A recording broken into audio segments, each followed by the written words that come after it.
Do you ever forget Vim commands or commands in general? No worries. Vim keeps a record of you. It tracks commands you used in the past.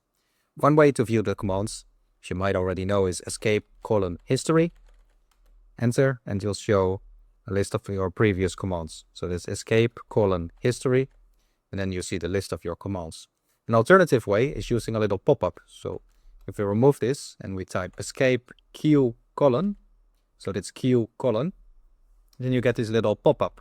You might have seen it if you accidentally mistyped :q, and you get this little pop-up. So this is the command history, and you can actually browse through this with the cursor keys. Now the advantage of this is, of course, as you see, it has syntax highlighting. So it's not just this black and white screen, but you actually see colors inside your commands. It's a really nice view of the commands used in the past.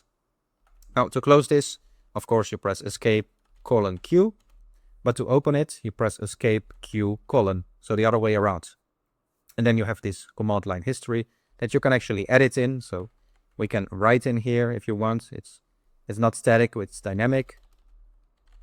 So if you press the I key, it goes to insertion mode, and we can edit a command. For example, maybe you need to some c.py, or I don't know, some program.vy, and we can edit a command. And of course, we can also copy it. So let's say we want to copy this line.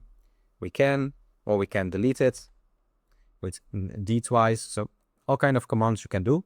To close it, you press escape:, enter, and the command history is now gone. I mean, hidden.